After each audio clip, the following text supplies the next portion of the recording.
Yeah, give yourselves a round of applause. Shabbat Shalom. Thank you for creating this space of slowness and contemplation.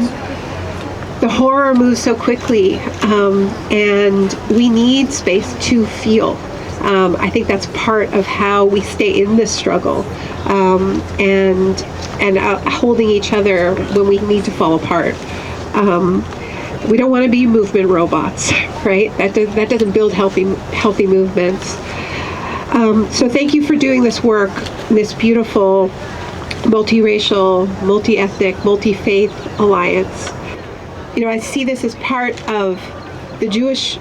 It's part of the Jewish faith, and it's also part of the Jewish responsibility. It is part of living by the pledge of never again.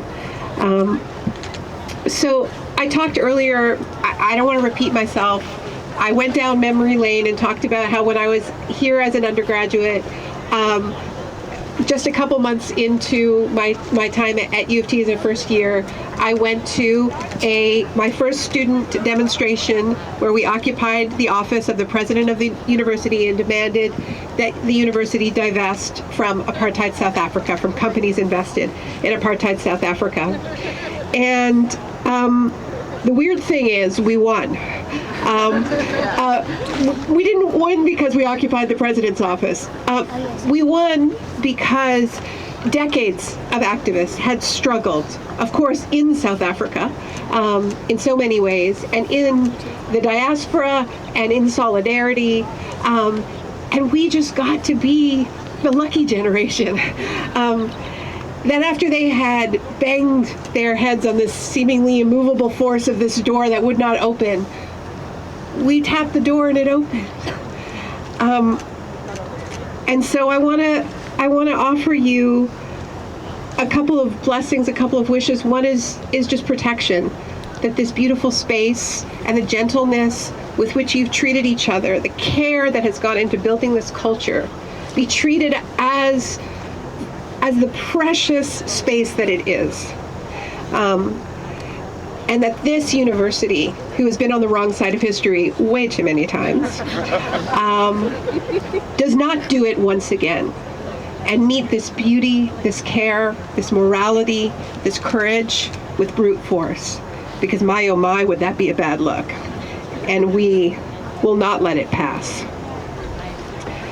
I also want to offer you a wish, a blessing, a prayer, that you feel something of what we felt when we learned that the university had divested, and then a couple months after that Nelson Mandela was free, and then a few months after that he was speaking just down the road, and then a few years after that there would be elections.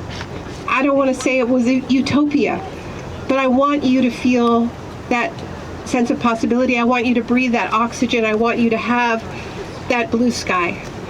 You know, this generation has been betrayed by their elders, by their elites on so many fronts. They're inheriting a burning climate. They were not kept safe during COVID. They were not prioritized.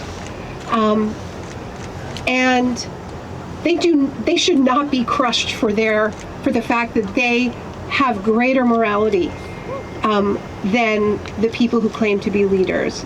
So I want us to all send that protection and that wish for you that you win. Thank you.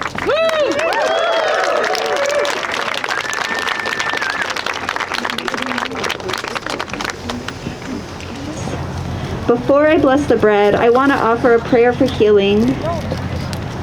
And so to make this prayer, I'm going to ask something of all of you. There's a tradition when we bless the challah that either you touch the challah or you consensually touch somebody who is touching the challah. So that might be a shoulder or a hand, and you can ask first. So I'm going to get everybody to come up and either touch the challah or consensually touch someone who's touching the challah.